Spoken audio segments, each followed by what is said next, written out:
मैं पुनमक तराम नोक्चरी अखोइगी कमेंट हाइबिरकपिगी मटुइना कोई online दगी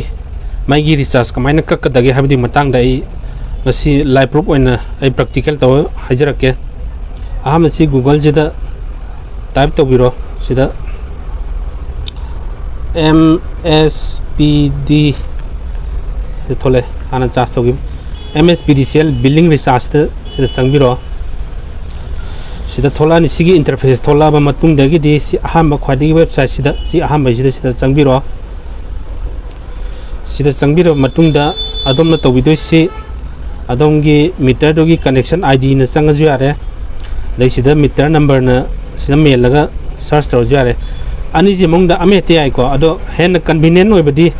koi meter number sina dum loi charge to nei ko meter number sina number hen nungai na dum charge to nei do connection id si de khar sang ban yamna mai gi kano digit to duna ai sigi second option meter number box da sida oi na changjera ge sida mail lage आई meter number से हाँ charge तौगी सिदा number ma'am थोलेको अगर charge तौदीब meter number सी number से हाँ चार्ज तौगी ऑप्शन थोलप वाने सी थोले अगर चार्ज तौदब मीटर नंबर थोला सर्च तौर सर्च नंबर मीटर मागी डिटेल्स थोलेको डिटेल्स से चलो थोला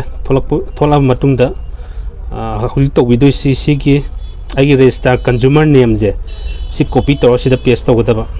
सी ममिंग से कॉपी तौर से पेस्ट तौगदब से सांग सुमाइन नमनिको से कॉपी तौबिरो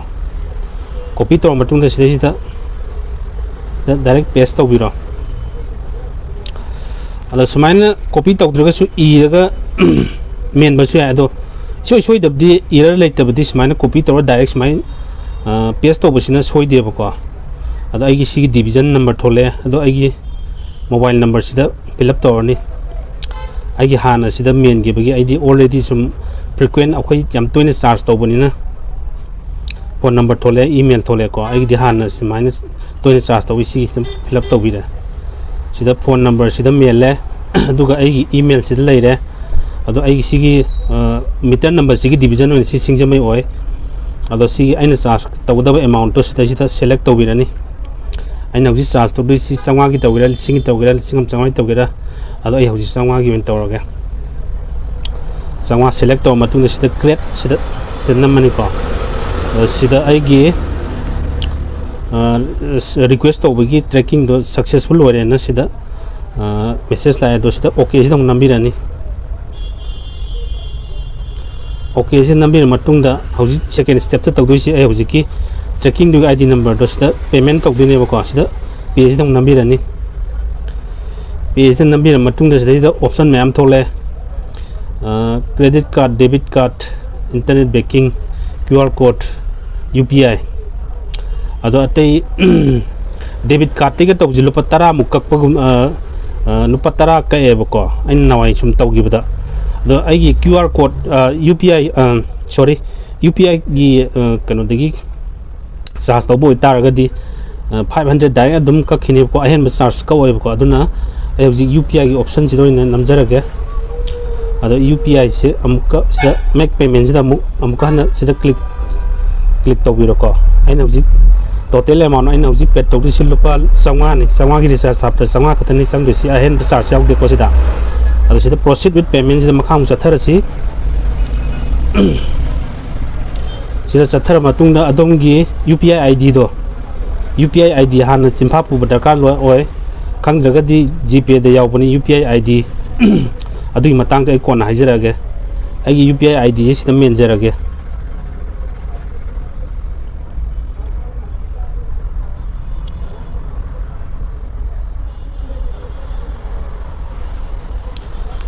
यूपीआई आईडी नंबिरब मतुंगदा सिदा मेक पेमेंट नमजी सिदगी अतोपा आईगी सिदा मेसेज हम लाखिनी अदो डायरेक्ट गूगल पे तो आईटी रेवेन्यू सिदा नंबिरो सोमदा गूगल पे सोमदा ट्रांसफर तौरनी सिदा पिन नमगा आईगी हांगबि तारे हांगबिरब मतुंगदा सिगी पेज दा मुंग नंबिरो sida sen sida mu nambiro sida nambira matungda adongi pin do nambiro pin nambira matungda gidi hauji successfully payment tawgre aduna ai sagi mai page ta dong chalasi ko sida la asi sida aina page tawge bagi sida leire sida track sida mu namaji track tawje ko track tawje ado track tawdi si page sem thole sida jam generate now jam namaji generate now jam namada si adongi recharge tawbi code to voucher code to sida thole ko smai thola ni sida loire ado receipt oina generate tawge hagana sida generate receipt se nambiro aduga si pdf file sida open tawdaba si thole ko adongi sida voucher code thole ko hangada recharge to sini ma'am si book tani ma'am process se sida loire ma'am recharge tawbugi thank you